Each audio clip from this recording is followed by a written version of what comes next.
Howdy, folks, and welcome to Moose Podcast 307. Well, top of the week to you all. Hey, you guys, I appreciate every one of you stopping by, taking some time to listen to the podcast. We climbed quite a bit last week in the North America US rankings, and it's because of you folks. So thank you so much. I also want to thank all of you who reached out Friday and Saturday to tell me that, once again, the web proves itself as being the land of too many dorks. And as somebody copied and created a new Moose Peterson Instagram, no pictures and used hello. And it was obvious to most of you, majority of you, that it was an impersonator. And I appreciate you looking out for me and taking time to let me know. And to, of course, tell Instagram, who didn't believe me, but to believe you guys. So thank you, folks, for all you do to support myself and all the critters and wild places here that we get to enjoy. Also need to thank my good friends at Bedford Camera, bedfords.com. They just keep cranking out the goodness. I had one person with me in Massachusetts, needed his Z800 heat ordered. Bless their hearts, Bedford got it to him in time. Another person going to Australia with me, she needed her Z9, got it in time. You guys need product, you need help, you need service, you just have a question. Bedford's is the place to head to. They are just marvelous folks. They got PhotoCon coming up shortly with my good friend Joe McNally being the keynote. Great time, great places. Hey, save yourself some money. Use the Moose discount. Save sales tax for most states and free shipping over $99. Hey, bedfords.com. Thank you for sponsoring the Moose Podcast. I want to get into this week's topic. No tool is perfect. I am always not surprised anymore when I see new products announced, and before anybody even begins to get delivery, just from the specs, people start criticizing. First thing I like to say to a number of those folks is, if you've got something better from your basement, can we see it, please? Because I don't know of any perfect tool. I mean, no tool is perfect. And that's the whole thing, okay?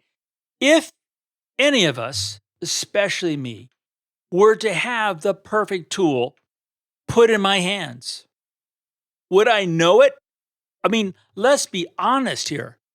I go out in the wood shop and I see I need a tool. It's a tool I don't have, and I have a problem in front of me. I need to solve it. What do? Probably like most of you, I go to the good old friend Google, type in what I think's my problem, and then I look and read the answers. I don't have the tool in my hand. I have to go by what others say, or by reading the specs, or looking at YouTube, the Encyclopedia YouTube. Lordy, not as good as Encyclopedia Britannica. Anyway, go through all that, make your best choice, go click it on Amazon, and boom, it comes in. Wow, not even close. No tool is perfect, okay? You have to understand a number of variables to your best ability, and from that, move forward. Let me give you a practical example. This last week, we were in Massachusetts looking for shorebirds. This is a location that when I started out my career, I was told that Massachusetts is where I need to be mid to late August to greet all the shorebirds coming south that had nested up around the Arctic Circle in the tundra. And they come down and they're in their breeding beautiful, gorgeous feathers, and they're just hungering for food. And I have a number of regrets in my career. One of them was when I started out, I didn't have the means to go out to these uh, fabulous locations the biologists I was working with would tell me about right then and there. So I'm trying to get to them now, and some of them, point blank, are they are not what they used to be.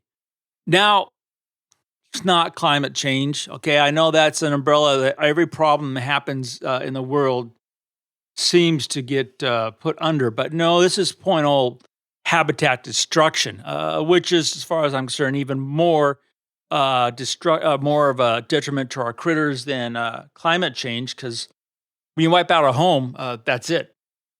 Anyway, so there we are. First tool I was trying to use was eBird. I know many people swear by it. I know legislators are trying to govern by it. And we're looking at reported hotspots. And we were going to some of them. I had never been to these beaches in Massachusetts. I just had some a couple personal current recommendations, some historic, and we're checking them out. And we're going from location to location, and we're finding a couple of things. One, literally no beach. How can you have shorebirds with no beach? They can't eat off asphalt. Two, and people are reporting birds there. Don't understand that. Two, we go to a location and we're watching daily counts of birds increase this location to the point where the day we go looking, there's supposed to be 1,500 semi-palmated sandpipers. We get to this location and there's literally no parking. It is all locked up. You have to park a mile and a half away and then walk to this location. And I'm sorry, I can't believe that that is happening and that the reports coming in were correct. So there's the first example of no tool is perfect. Couldn't count on eBird to find. We went to a whole lot of eBird hotspots that people were reporting. We were finding not what was being reported. Very disappointing. Next, let's go to let's talk about the Z9 for a second. The Z9 is just a spectacular camera. I blogged on Friday. Great hour of shooting we had. Make sure to go check out that blog post. Now, the Z9 has eye detection for critters and for people and for mechanical devices. And when it says mechanical devices, that should be your first hint that they're actually the Z9 is not looking for an eye that's the shape of an eye with an iris and a pupil and all those things. It's looking for that circular pattern. Remember, our cameras are kind of cold-hearted bastards, ones and zeros. With that knowledge, I mean, it does an incredible job. And again, go back to my blog post on Friday. So when you have just sand and a bird, it has absolutely zero problem locking in, boom, nailing the focus, and faster than sometimes your eye can register it being sharp. Now, if you're on that same beach, perhaps with the same birds, and all of a sudden you have kelp that shows up. And kelp have those little bulbs in them, look like big olives, or, they're round and they're shiny. Or let's say you have shells or you have rocks. To expect the Z9 every time to know that that round subject that you're trying to find in the viewfinder is a living bird and not one of those little round rocks that are wet and shiny or bulbs of kelp. Yeah, you're expecting that too much from that technology. It doesn't have the same brain and heart that we have. So there are times, and even though there are few, there are times where it's going to say, hey, is this it? And it's going to show you a rock. And it's like, no, that's not it.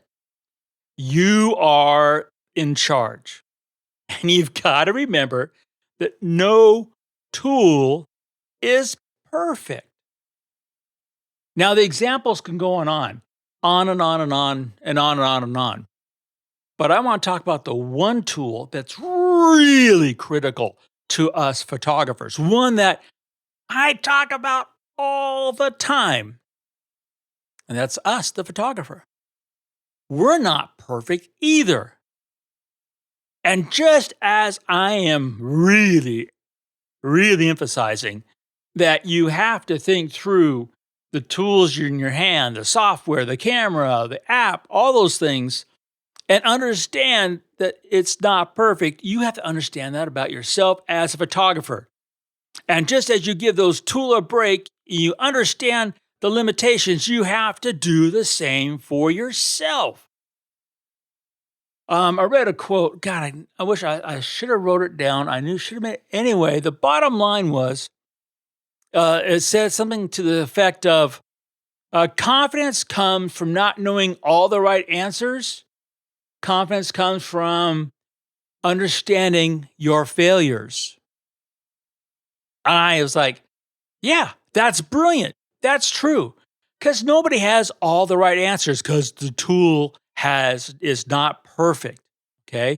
But when you understand your failures, you most of the time can overcome them. And in that process, I am not about to say you're getting nearer to perfection because I feel like I'm further from perfection now than I ever was before. What I'm saying is, with that recognition, you can move forward. And that is the entire purpose, design, intent, need, passion, frustration of being a photographer is knowing that there's tomorrow, the sun's going to shine no matter what happens, and you can face the devil again and go at it again, a little bit smarter and a little bit wiser from the lessons you learn today. And that's really important to take in mind.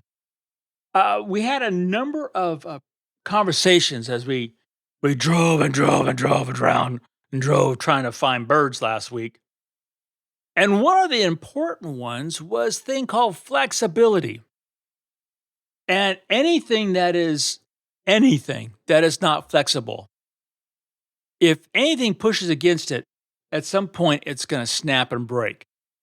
But with flexibility, you can kind of blow with the wind, be it the wind of change, and ride out that storm or that wind or that gust or that breeze and come out the other side better for it. And flexibility is really important. So no tool is perfect. So you have to be flexible in the way you think, you operate, you own gear, you go to locations. You have to understand that in this process, there are times you're going to go down in glorious flames. And that is really all part of this process. And, I am like everybody else. The number of times I have gone out to photograph a particular subject or particular location, and I have been skunked. And I'm not talking about like Maggie getting sprayed all the time. I'm talking about coming back with a big fat goose egg. It's numerous. And it's not because of anything other than that's life. There are so many things I would like to think we're in control of, but we're not.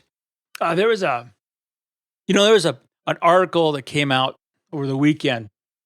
It talked about a salmon farm in the Pacific that was raising Atlantic salmon. So yeah, right off the bat, put that through your mind. What's wrong with that idea? Taking a salmon species from one ocean and introducing it to the ocean on the other side of the continent. And if everything goes correctly, well, then nobody knows, I guess, right? The 90% of salmon that gets served to Americans is Atlantic salmon from farms. God, what a horrible statistic. But in this case, these 10 pins, what can I tell you?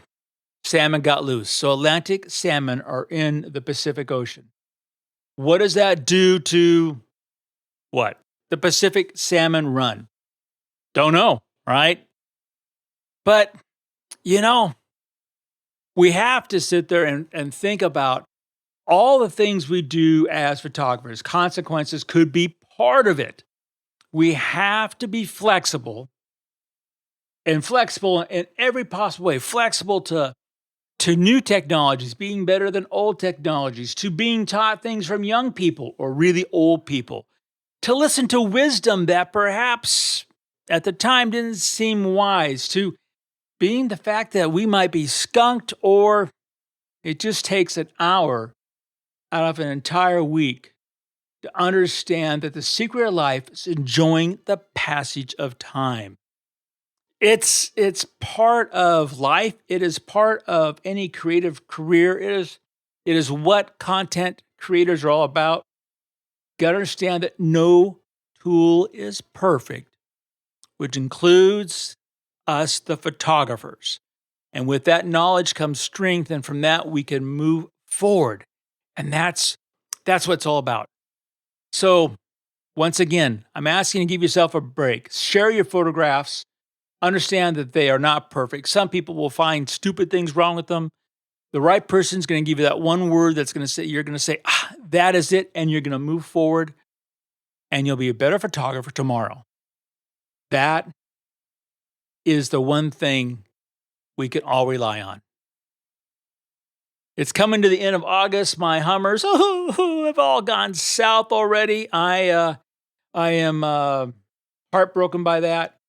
But I'm here to tell you, I take my words of advice personally at all the time, and I get out there and I shoot, and I try to make every click my story. You do the same, folks.